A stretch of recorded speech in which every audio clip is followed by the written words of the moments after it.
You've noticed something shifting. Drama that used to feel exciting now feels exhausting. Inconsistency that you used to excuse now feels intolerable. Love bombing that used to sweep you off your feet now raises immediate red flags. And you're wondering, is this just me being jaded? Or is this something deeper? Have I changed? Or am I just afraid? Is God actually preparing me for something different, something healthy after all the toxic patterns I survived? Listen carefully, because what you're experiencing isn't cynicism, it's not bitterness, and it's certainly not you closing your heart. What you're experiencing is transformation. And transformation is evidence that God has been working on you in the hidden places, refining your desires, sharpening your discernment, and preparing you for a love that doesn't just feel good, it does good. Here's what I need you to understand. God doesn't just remove the wrong person. He transforms the woman who would have chosen them. Healing isn't just about recovering from what hurt you. It's about being prepared for what's coming. And if you're noticing shifts in how you think about love, how you respond to attention, how you recognize patterns, you're not imagining it. That's God refining you. Let's begin. Number. The pallet principle. Think about someone who grows up eating only fast food. Their palate gets trained to crave salt, sugar, artificial flavors. But when they start eating real food, fresh vegetables, quality ingredients, whole grains, something happens over time. Their taste buds change. What used to taste normal now tastes artificial. What used to satisfy now feels empty. They're not trying to dislike fast food anymore. Their palate has been refined. They naturally crave what's actually good for them. That's what God does in seasons of preparation. He doesn't just tell you what's unhealthy for you. He refines your desires so you naturally crave what's good. So you're not white-knuckling your way through healthy choices you want them, because your internal compass has been recalibrated. Look at the Samaritan woman in John 4. She had 5 husbands and was living with a man who wasn't her husband. That's a pattern. That's pain. That's repeated choices that didn't lead to life. But then she encountered Jesus at the well, and something shifted. He didn't just offer her water, he offered her transformation. John 4:13-14 says, "Everyone who drinks this water will be thirsty again, but whoever drinks the water I give them will never thirst." After that encounter, she didn't go back to the same pattern. She went back to her city and brought others to Jesus. The woman who kept choosing wrong became a woman who pointed others to what's right. That's what preparation looks like. Not perfection, transformation. Today, I'm giving you 5 signs that God is preparing you for healthy love, not just any love. And if you recognize these in yourself, you're not imagining it. You're being refined. Number 1. You're attracted to peace, not chaos. There was a time when calm felt boring, when consistency felt like a lack of passion, when a man who was stable felt like he wasn't exciting enough. You confused intensity with connection. You thought if it didn't feel like a roller coaster, it wasn't real love. But now, drama exhausts you. Hot and cold behavior doesn't intrigue you, it repels you. When someone is consistent, reliable, and peaceful, it doesn't feel boring. It feels like relief, like coming home, like what you've been needing all along. You meet someone who texts back consistently, makes plans in advance, communicates clearly when there's a problem, shows up when they say they will. And your first thought isn't, "This is too easy." This is what healthy actually feels like.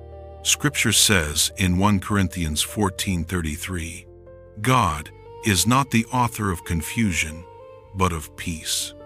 When your spirit has been refined by God, you start craving what He creates, and He creates peace, not chaos.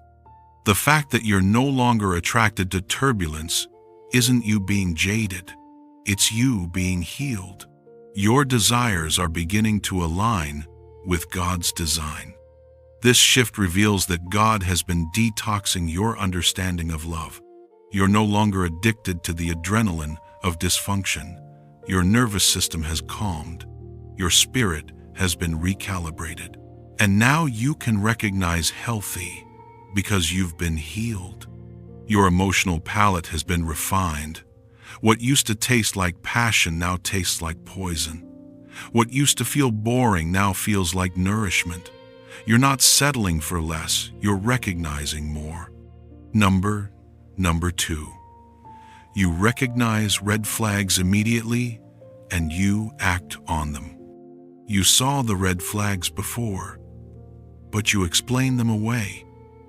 He's just going through a hard time. He's healing from his ex. He's not usually like this. I can help him change.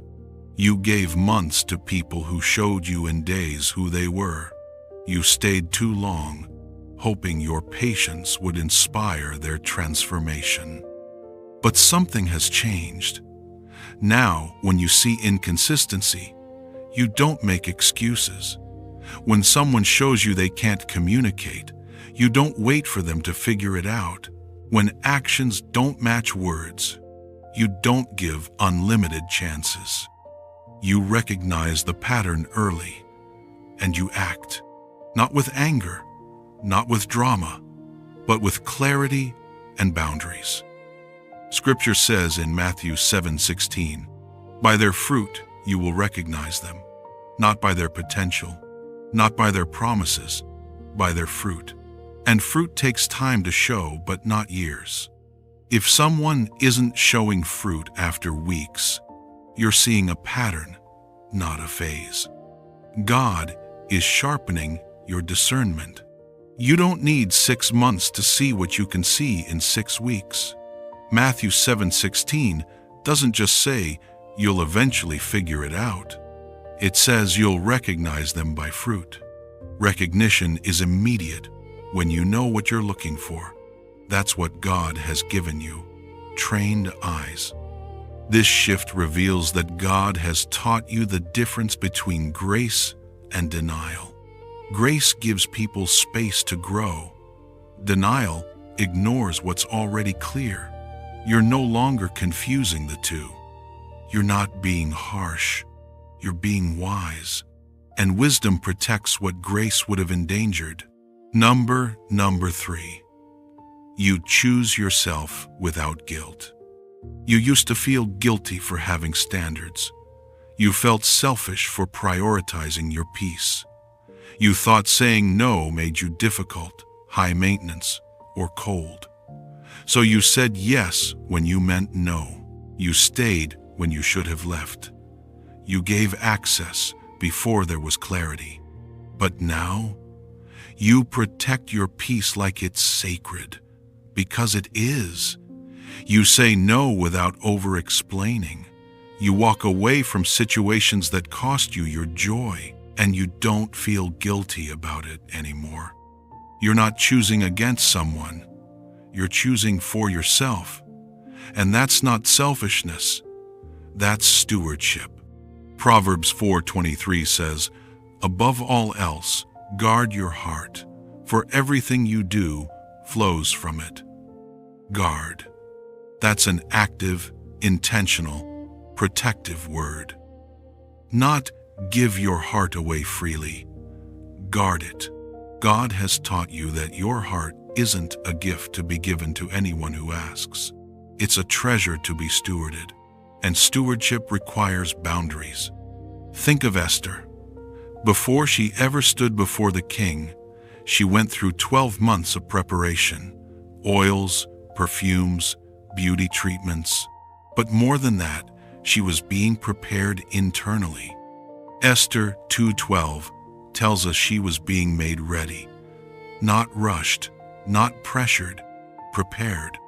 And when the time came, she didn't enter the king's presence out of desperation. She entered with dignity, with purpose, with clarity about who she was and what she carried. That's you now. You're not auditioning for someone's approval.